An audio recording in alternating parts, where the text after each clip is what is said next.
What is up, fellas sickos? I am a delirious Dan Favale coming at you with Mort Jensen of the NBA podcast fame, of Yahoo Sports fame, and of Forbes fame as well, and most importantly, OnlyFans celebrity. We're here to talk Knicks Pacers, which is just one of the most outrageous playoff series so far that I've seen in recent memory, which is wild considering how many ridiculous playoff series we've seen.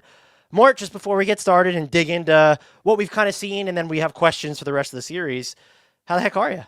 Doing well, sir. Doing well. Let's just get right into it. I could bore you with the details of my life and how I'm doing, but I think the people want to hear about this series way more so. What? So let's start. I want to start here. This series, what are your impressions of it so far? Just like, what is taking you? Is there one element of it that shocked you the most? Is there something that you like? This clearly isn't how anyone expected it to go. We know the Knicks haven't been great at home in the playoffs, but lose the first two while having just an all-time choke fest in game one. To then game three, their trademark on the road. We're down 20. It looks awful. We're going to come back and do this. What is that's the question. What's been most surprising to you about this series so far? Well, I mean, look, I'm not going to sit here and say that I would predict these major late game turnarounds. That's I not predicted the thing. all of it. Right. Yeah. But I will say I'm not surprised at the overarching element of Indiana winning the first two and then dropping their first home game. Like that, I'm not surprised that the Pacers are up 2-1. So I think in the overarching scheme of things, it's holding true to what I kind of expected. It's the way we got here, right? It's the journey. It's not about the destination. And the journey has just been nuts. I actually think Jalen Brunson said it the best. He said it better than I can ever say. He said, "No lead feels safe." That is absolutely right on the money. Like even last night when they were down, was it 10 points coming into the fourth? You were like, you know what? This game's not over. 10 points in today's NBA, that can go like that. That can be a quick turnaround. And I think they tied it, or did they even take the lead the next, like at the 8-minute mark, 7 or 8-minute mark, something along those lines. So like, and then after they did, you still were like, oh, okay, they're leading, but I don't feel good about that either. Right. And I guess my biggest takeaway is I love the fact that when we're late in games, we have no effing clue who's actually going to pull it out. I think that makes for great basketball viewing. I think it makes for such an intriguing layer of these playoffs. So that's probably what's most surprising to me. Like we've seen a lot of duds in terms of like playoff performances, like for blowouts, teams that have just beaten others by 30, even 40. So we even had like a 50-pointer, right? Was the Heat Cavs like the game 4? What was that? Was it 59 points? What was Grizzlies Thunder game 1? That was obnoxious. Oh, that was too. Yeah. Like so we've had some really big blowouts, and this one just feels different. These teams feels like they're a little bit more aligned, like on the same level, which just makes it so much more intriguing in terms of the unpredictability of it. Yeah, the Knicks season felt over again when they were down 20 in game 3, and you have to give a ton of credit to the Pacers, and what they've done really isn't a surprise to me. I think anyone who's paid tangential attention to the Pacers understood, or at least had a feel for how good they were, and I didn't pick them to win this series, but I even noted when we were doing our predictions, I said, my head is saying Pacers in 6 or 7, and I just went, my heart is saying Knicks in 7. They just feel like both of these teams for the East, like from the East perspective, are giving off team of destiny vibes, just with the comebacks they've had, the shots that they've made. And now there's just like this collision course when you're kind of dealing into like more of the nitty gritty of the series. I think one of the things that from the Pacers end that has surprised me is that we haven't seen, and look, they won the first 2 games, but like we haven't seen more of a small on Karl-Anthony Towns like other teams have gravitated towards. It's been we want to stick with Andrew Nembhard going on to Josh Hart so that he can float around, which does seem like it's the right decision. I'm curious, and as we're recording this, I don't think we have news on Aaron Nesmith's ankle, right? So not that I know, no. Because that would flip a lot of what Indy has done so far, I would think. Not that he's going to miss time, but if he's hobbled, it's this dude defends Jalen Brunson. That allows you to use Andrew Nembhard in this way. But also, I think after the game that Karl-Anthony Towns had, And I have a couple like Knicks thoughts on that I definitely want to get to. But after the game that Karl-Anthony Towns had, are we going to see any adjustments there? And so, but I've been a little bit surprised that we haven't seen more of that from the Pacers initially, just to get that look. But this team is like the amount of ways the Pacers that they can beat you is honestly terrifying. And it's just like Benedict Mathurin's not had a good series. He's been on the floor. It feels like they're playing 4 versus 6. And like they still like Ben Shepherd's where like we're gonna find a way to like carve out minutes for him. The degree to which Myles Turner has deepened his offensive bag over the past 2 to 3 years is actually kind of mind melting when you look at his ability to like dribble out of pressure and like take a sidestep three or just attack off the dribble or maybe punish some mismatches in the post. Pascal Siakam, this is one of the few takes I got right. But like, all right. Remember how many people were just kind of overthought Pascal Siakam in Indiana? Look at what it took to get him. And he just adds this. I know he didn't have a great game 3, but even down the stretch when they needed buckets, things bogged down. You don't like to see them get away from their offense, but that's also why you have Pascal Siakam. It's because those shots and you hear the broadcast say it, like, you have to live with that shot if you're the Knicks. And you know what?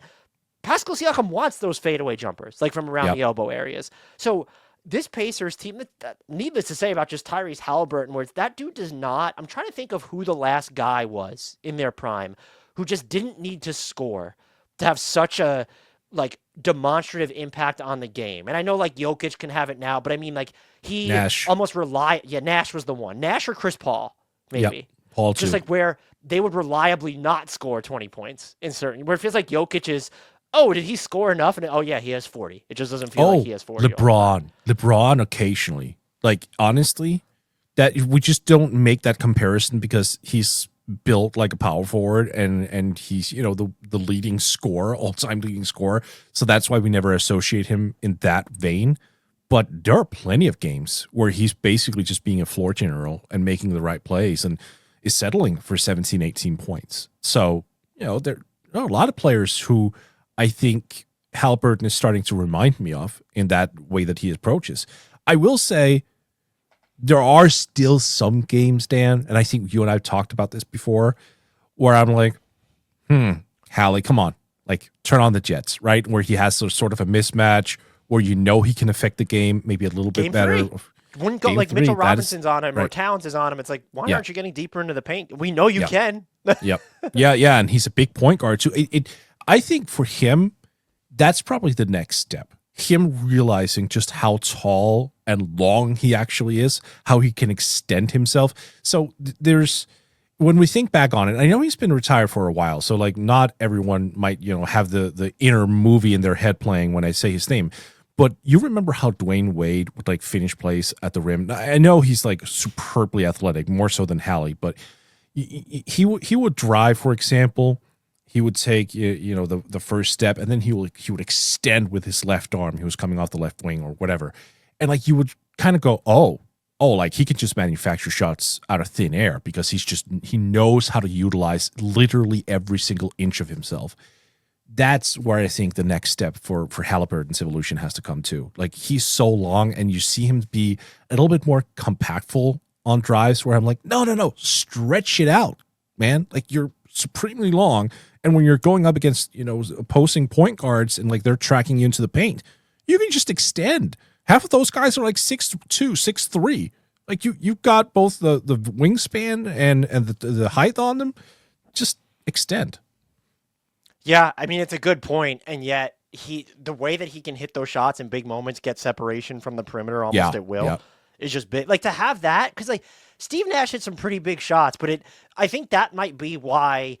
If it's me, if it's you, if it's other people, might get more frustrated with Halliburton than it feels like with other players is because he has the kill. Like he's turned full heel, like the choke symbol in Game 1. This series is so nuts. I love it. As a Knicks fan, I can't handle it, and I don't want to die before the NBA Finals. But as someone who tries to cover the league as unbiasedly as possible, this is why I still enjoy doing what I do because it's bonkers every single night. And I think this has been great for the Pacers just to like people put this asterisk on their conference finals appearance last year, which I'm just not a believer in asterisks because it's so hard to win a title in any given year, no matter the injury breaks your team gets or another team gets. But this has been sort of no, not because they're doing it against the Knicks, but it's you went through the Cavaliers and you did that to the Knicks on their home. Did you see? I was laughing at this. That there were, it was probably on ESPN, maybe it was Fox Sports, about like, will the Pacers be afraid to win a Game 7 in MSG? They won a Game 7 in MSG last year. I know the Knicks were injured, but like that was always ridiculous. And I like that Indy finally seems like it's starting to get the credit that it deserves as like the team that's as good as it is. But I did want to ask you about the Towns, the way they're defending Towns specifically. When he's been defended by one of their bigs, Pascal Siakam or Myles Turner, the Knicks are averaging as a team 1.38 points per possession. For this series, that's outrageous. But you kind of look at where you've been, and you can make the case that, okay, the Knicks choked away Game 1, but you were up 2-0, and you should have been up 3-0 when you kind of look at how Game 3 unfolded in the ladder. I mean, you could kind of sense them letting go of it towards the end of that first half. The Knicks went on that mini run. But if you're Indiana looking at this, do you then investigate more of like, well, do we put like a smaller player on Karl-Anthony Towns because he's just been so hesitant? Part of it is the Knicks won't go like get him the ball sometimes, but the other part of it is just he's not wired unless really he's on the block. But like he's just not wired to attack those guys the way that he should be. And so if you're Rick Carlisle, is that something you're looking at for the rest of the series, or do you look at this and say we're up 2-1, we could easily be up 3-0? We're not flipping anything right now, especially again when we're kind of wondering about the state of Aaron Nesmith's ankle. Right. I think if I'm the Pacers, I prepare for everything, and then when Game 4 starts rolling, I kind of read it as it goes. I mean, look, Towns had 4 points entering the fourth quarter last night, for example. So, like, if he has another slow start, I'm not necessarily inclined to switch things up on him necessarily. The thing about Towns, and this is why he's so difficult to cover as well, it's when he actually gets, I don't want to say motivated. Motivated is the wrong word, but when he gets aggressive, that's probably a better word. When he gets like super aggressive, I honestly don't care who you put on him. It could be a big, it could be a wing, it could be a sturdy guard. I don't care. When he has that level of confidence and he just seeks things out, he will win that matchup far more than he'll lose it. So for me, it's not a matter of, oh, how does a team affect, the defensively to Towns? To me, it's all about Towns himself. It's like, when do you want to attack it the right way? How do you want to do this, this, and that? And that's when you have to react as the opposing coach. Because let's be real. If Towns is like fully on board, comes out aggressive from the opening tip, I don't think it matters if you put Myles Turner on him or Aaron Nesmith or Andrew Nembhard. Yeah. I don't like, then he'll just punish you in every which way he can. So to me, it comes down to like reading how Towns is approaching a game. That means that shoot around, you have one of your assistant coaches, basically just you tell one of your assistant coaches for the next 45 minutes, you watch Towns during warmups and you watch only him and you give me a full report afterwards. Like, do we have to be concerned? Does he have that look in his eye? Look at what is he working on right now? Everything. And if he comes out slow, you don't worry about it, at least not until he starts amping up a little bit. That's an excellent point because he was actually had some pretty good defensive moments, and I think a lot of the times in that third quarter, specifically the Knicks played great defense, only to brain fart it away at the offensive end. But he didn't, he was having a nothing game until the fourth quarter, and he scored those. He had 20 points, I think, by the 5-minute and 10 mark left. And then he didn't score again, by the way, I believe. What I do think is interesting, and it kind of dovetails with your point nicely, and I'm curious your thoughts on this. So Tibbs makes the starting lineup change, inserts Mitchell Robinson for Josh Hart. What also happened, though, is everybody gets in foul trouble. Deuce McBride had 3, then Karl-Anthony Towns and Jalen Brunson were both in foul trouble the rest of the game, essentially. It forced Tibbs to put him in this lineup, put in this lineup, where he had to be aggressive offensively because you were playing with Josh Hart, Deuce McBride, DeLon Wright, and Landry Shamet, which I don't know if Tibbs was just playing the fuck if I know what I'm doing card, or if this was just, no, I'm really trying to. You have to give him credit for experimenting with it. That lineup specifically played like 3 minutes. It was 3 electric minutes, but even when you're looking at the, mixing and matching the other parts of it to where there was other players in there, but there still was no Jalen Brunson. It wasn't having both Mikal Bridges and OG Anunoby there at the same time. What do you make of the idea that if he's put in a situation to where he has, one, he's insulated defensively because not only is Jalen Brunson not on the court, but you've surrounded him with Deuce McBride, Josh Hart, and DeLon Wright, who can still, he will fight. Even Landry Shamet, by the way. I'm not saying he's a great defender. No, he fights through screens. Yeah, he put up a fight in the post on a couple of possessions.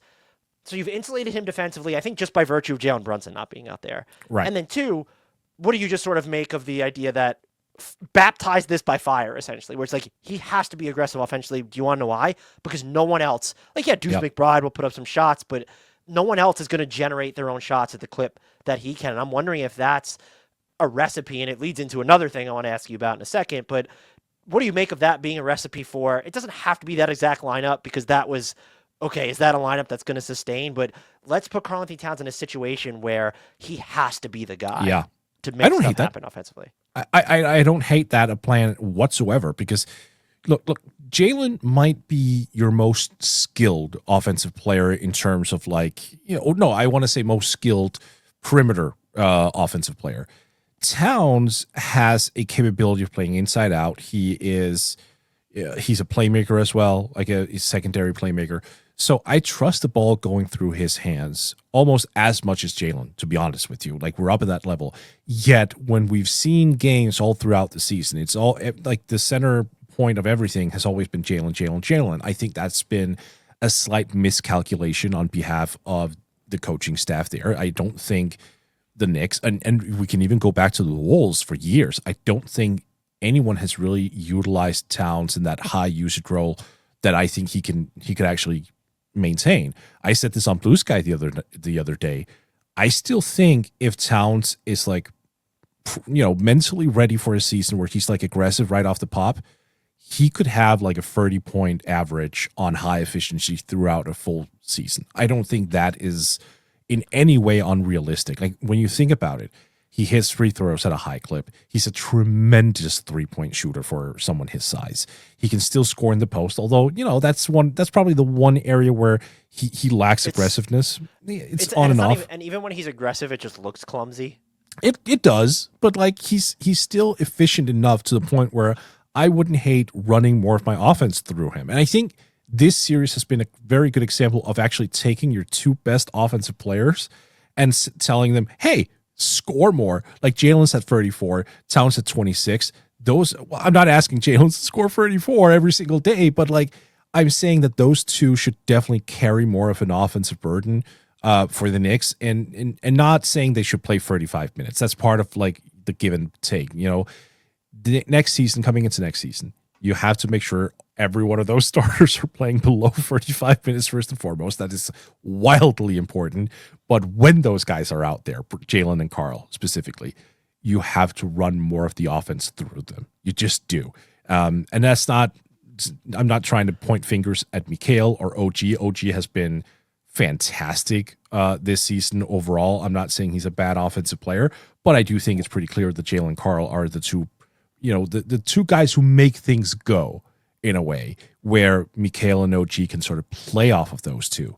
So yes, trial by fire, fine by me. And what I think is interesting about that is I would agree with you overall in the sense of I really don't think, because of what we saw, this isn't just a Knicks thing. I think it's probably received more of a spotlight because he's in New York now instead of Minnesota. Karl-Anthony Towns has always been a roller coaster, and a lot of that can be on him. He is the closest you get to having a viable number two option. I like Mikal Bridges. OG Anunoby at times has shown a lot of growth. But if you're looking for a reliable number two option, I would argue, one, the Knicks do not have one, and two, that Karl-Anthony Towns is the closest they come to having one. Right. What I do think is problematic moving forward long term, and shout out to Knicks Film School's DJ Zulo on this. He's been all over this for a while, and it's a thought that I've had, not maybe with the intricacy that he has for sure. It's a great, what I'm getting at. So shout out to him. Karl-Anthony Towns and Jalen Brunson, their games complement one another, but they're just not intertwined enough. And part of that is with the way that defenses will guard the Knicks, to where it's when Hart's on the floor with the previous starting lineup, you're going to have him screen because you want to get the big in the action or have someone for Jalen Brunson to target. The other part is Jalen Brunson really does seem to operate better when he has a big who, one, sets good screens, which Karl-Anthony Towns will not always do, and then that big will pull, has that gravity on the way to the basket. and Karl-Anthony Towns is more of a pick and pop option. Yeah. And so what you're doing is really shrinking the space. But even though Karl-Anthony Towns is a 3-point shooter, like you're shrinking the space for defenses to defend.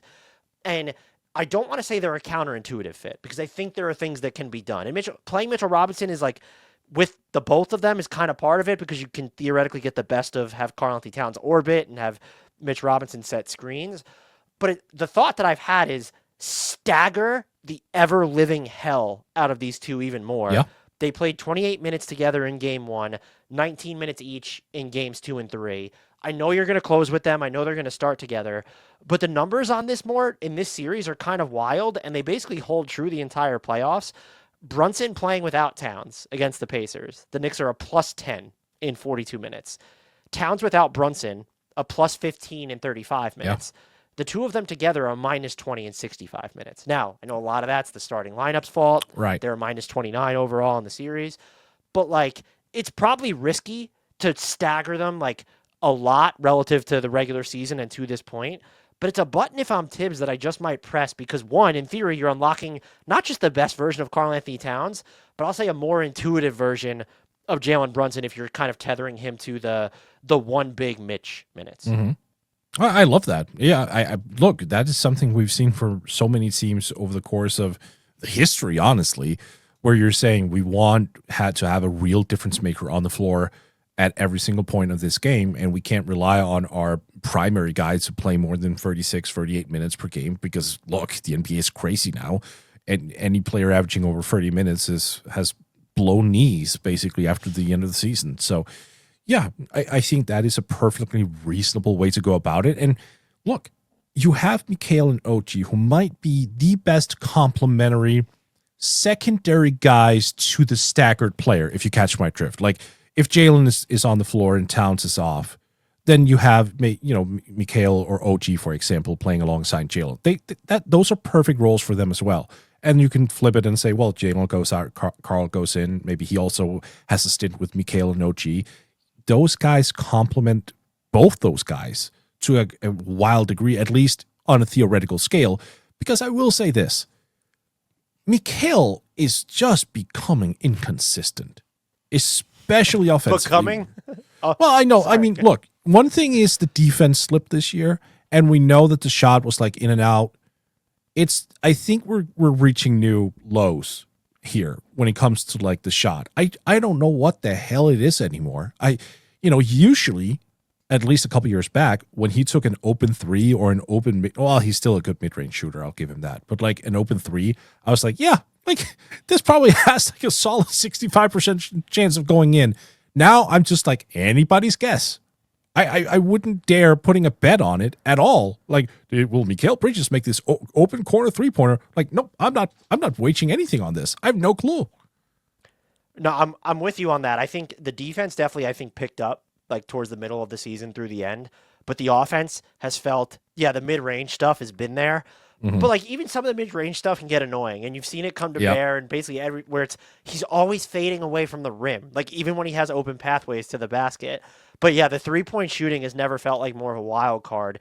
But do you know what it's not the problem, but do you know what the reality of the situation is? That's kind of like, that's a third option on a title team. Like same with OG, not having more ball skills, being a little bit, he kind of ignited the Knicks offense at points in game 3. But that's those guys. Yeah, Mikal Bridges, we held out hope. I was on the train when he went to Brooklyn. I was like, yeah, this guy can be a number 2. By the end of last year, his final season with that was like, okay, he's probably just like better suited in that number 3 type role. The Knicks' pecking order is such that I think, and because they gave up so much for him, and it's a fair way to look at it, you immediately think that he needs to be a different type of offensive player than he actually is. But like this is Mikal Bridges. Like, yes, he needs to hit more wide open threes. Right. I can tell you that much. But the inconsistency is, it's damning, but it's not just him. It's like Jalen Brunson probably has not had he definitely didn't have his best game. That was one of the worst games I've ever seen Jalen Brunson play in a Knicks uniform. Probably in a Mavericks uniform, too. Brain fart passes. Just Indiana's defense is the pressure the Knicks don't know how to handle. They do not. Man, Indy does not. If they don't want to be screened more, they're not going to be screened. It's funny, and now I'm going on a Pacers detour. I don't care. because what was our concern leading into the season? Like, do they have enough defense? Do they have enough size on defense? They need another premier wing defender. And it's Right. Tyrese Haliburton got better, even if incrementally on defense. Pascal Siakam has always been a little bit underrated there. And then Yes. Andrew Nemhard and Aaron Nesmith, if they don't want to be screened, they're not going to be screened. This team is, the pressure is there. I thought the Knicks have thrown some really bad passes here. But that's the other part of the flaw of the roster, which is what concerns me when you're looking at them long term, is just going this far. Let's say they beat the Pacers or make it to a game 7 or whatever. Does it reinforce the wrong things here in New York? Because this flaw isn't going anywhere. The stuff that we're talking about, Mikal Bridges' inconsistency, staggering Karl-Anthony Towns and Jalen Brunson, the idea that Karl-Anthony Towns is your highest paid player on one of those 35% maxes, and you're sitting here saying, well, he really can't be your primary big in a lot of matches. Yeah. Like, there need to matchups. You need to have Mitchell Robinson or another big on the court with him. That's problematic. There's nothing you can do about it now, but like that's something I think they're going to have to look at over the offseason. We'll see how deeply they look into it depending on how this series ends. But that inconsistency you're talking about, it feels like, with the exception of Jalen Brunson, that is baked into the DNA of these Knicks. And that is, it's uncomfortable, and yet here they are at the same time. I have a question about that. OG, right? He had that stretch.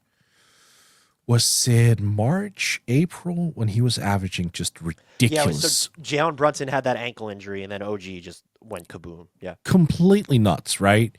I wonder, would it be worth exploring? Like, I know it's never, you can't really set it up like, oh, you're the third option and now you're the fourth option. But like, I do think there is too big of a gap between shot attempts from Bridges to Anunoby.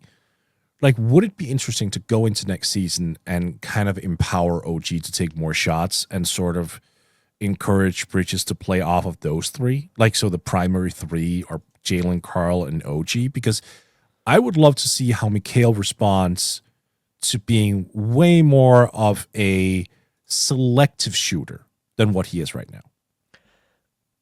Yeah, so yes, is the short answer. The long answer is I think not so much this series, but when Jalen Brunson came back from that injury, anecdotally speaking, it feels like we saw the Knicks funnel some of his usage towards OG Anunoby.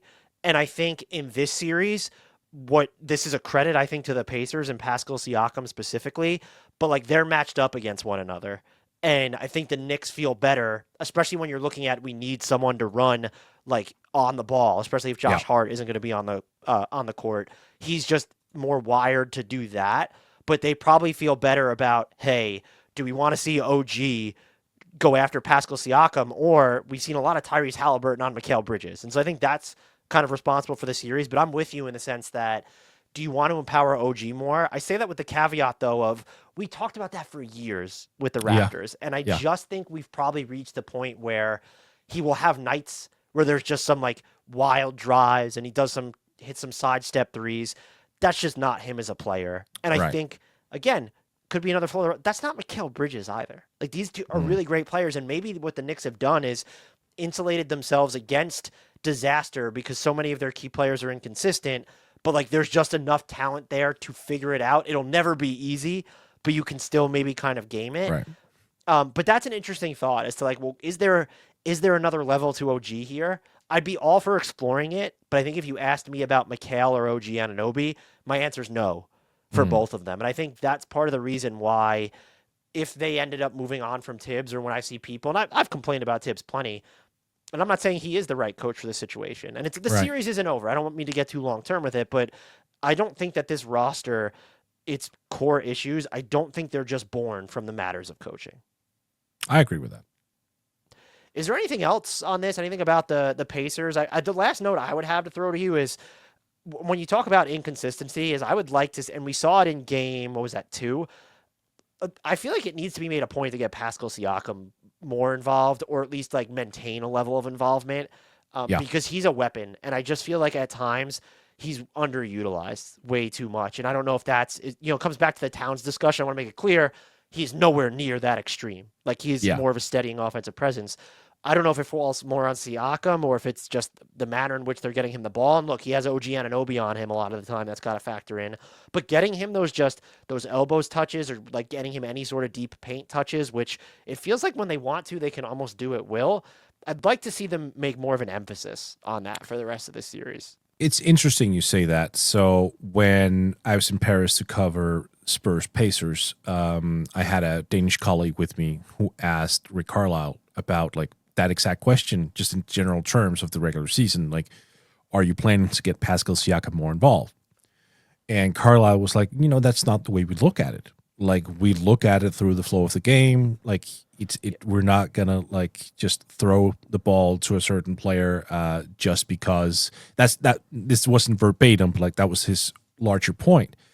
And I remember sitting there thinking, like, I understand what you're trying to say here, that you want this sort of equal opportunity offense still with Hallie as your quarterback, but it might be more beneficial to you, occasionally at least, to maybe just clear out some space or just kind of funnel the ball towards Siakam just a little bit more, because he's too talented not to produce at a high level. So yes, I would absolutely squeeze whatever I can out of him moving forward. You have to utilize having a point guard who is a star, who isn't as shot hungry as a lot of other players in the league. Having someone who's like completely okay with seeing the ball go through the hands of other players, utilize that. That's a good thing. That's an asset for you. So if you can get more shots for Siakam, who is a high efficiency scorer, by the way, all the better. Yes, I would support that. Yeah, for sure. And look, you mentioned the part about what Rick Carlisle had said. That's what makes the Pacers offense so dangerous. But we've also seen the value of what Siakam can do. So I would probably echo everything you said right there. Anything else about this series? I would shout out just some of the Pacers bench has not been great, but like Ben Shepherd giving him minutes, Tony Bradley being dusted off, like being able, like you talk about functional depth, like being able to turn on a lean on those guys. And I think even with the Knicks, Deuce McBride's been big for them in this series. And then if you're Landry Shamet, barely playing until game 3 of the Eastern Conference Finals and coming in, and I think he was kind of just like the billboard for that entire Knicks comeback. He wasn't the most important member of it, but it was like he came in, gave you minutes that you needed at a time when you couldn't afford not to have them, and things took off from there. So just shout out to like these reserves coming in and leaving their mark on this type of stage. Yep. I do have something finally. I'm just going to pluck some of my own work, to be honest with you, because I just wrote about the Pacers over at Yahoo today. Brian Windhorst reported on ESPN that they're open to keeping Myles Turner around. Well, not open to keeping him around, because obviously they're open to going into the luxury tax to retain Myles Turner. I'll believe it when I see it. That was my point of the piece is basically this. That's only the starting point. Like, you just made back-to-back conference finals. You owe it to the fan base to not just re-sign Myles. You also have to, when Aaron Nesmith is up in 2 years, go get him a new deal. Like, you have to actually see this through. If the Pacers become a shell of themselves over the next couple of years because they want to save money, shame on them. Big time.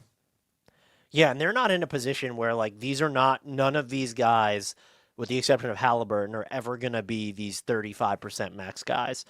And Aaron Nesmith, I think, look, even if they want to duck the tax next year, they have enough room under the tax projected right now to where you can move some money around and figure it out. The Aaron Nesmith one's going to be interesting because is he on the best contract in the NBA? I think you can make a case that Jalen Brunson's on the best contract in the NBA. So he's probably a top 5 contract at worst at this point. He won't sign an extension, right? Off this number? No, because the extension, even though it increased to 140% as opposed to 120 in veteran extension limits, he's earning 11. Let me just double check. I don't want to sit here on the podcast and lie. Just want to make sure I get the numbers right. I think it was 11 per year. Yes, it is. 11 million per year from Aaron Nesmith straight, like no increases. So in his final year, 26-27, he only accounts for 6.5% of the salary cap, which is a freaking bargain. So 140% of that, when he's looking like a full-time starter at this point, he's looking like more than that. I mean, the shooting has been like Well, when I'm saying absurd. full-time starter, I could say high-end starter. What I'm saying, like he's not an all-star level yet, at least. Like, you know what I mean? Like he's not at that atmosphere or stratosphere yet, but like he's still someone who's going to be paid starter money. Yeah, and look, the defense he's played on Jalen Brunson's at points in the series, the Knicks are barely averaging a point per possession when he defends Jalen Brunson, and that's like Derek White on Jalen Brunson territory, which is bonkers. I would not be surprised if the player they move on from is actually Mathurin. You know what's so weird about that, though, is one, he makes so little, and so if you're really trying to cut into your cap sheet, Obi Toppin's the name that I think is brought up. And I saw some people... I brought him up as well, but I'm thinking like because they have to pay Benedict in a couple of years, or not even a couple of years, he's extension eligible after this season. And like even if he doesn't get an extension, then he's going to go in as a restricted free agent. So he's only got 1 year left after this one, and then he's going to get paid a certain amount of money. And I'm pretty sure it's going to be higher than what he's going to be on in the final year of his contract. So I think they want to get out ahead of that and basically say, all right, look, we don't want to trade a guy with like half a year to go until he's like in restricted free agency. At least we can trade him maybe in the summer where there's like a full season for a team to like navigate those waters.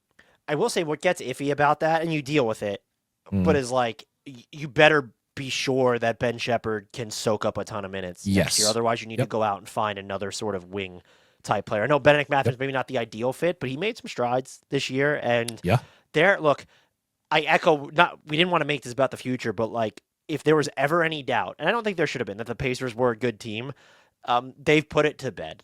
Now they could lose this series, and that they're still close. And the East is just, we don't know what's going to happen with Giannis, but the Tatum injury in Boston, changes are coming there. Yeah, it's so wide open. Look at what just happened to Cleveland. Yeah, they could be, maybe they're healthy through the postseason next year, but like you don't look at them after their 3 postseason trips. You certainly don't look at these Knicks and say like, oh, they're ready to run the tables. You don't even look at Milwaukee like that if Giannis is still there. If anything, Giannis being in Milwaukee kind of ensures that the wealth of competition is still redistributed throughout the league because you're not creating a borderline superpower elsewhere. So the East is wide open. I don't anticipate the Pacers will do anything major to shake this up, but it's been really cool to kind of see them confirm that no, there was no rush to coordinate them. They were just they're just really fucking good. And I think they're one of the teams, and OKC will of course be something we look at, but they're becoming an exemplar for depth matters in the playoffs now. It feels like it really feels like it matters, and the Pacers have kind of been like one of the forerunners of that. Yep, I totally agree. And by the way, Indiana, OKC, that is going to be basketball porn. And then I don't care about all the narratives that's going to pop up about, oh, this is going to be a low ratings series. I don't give a fuck.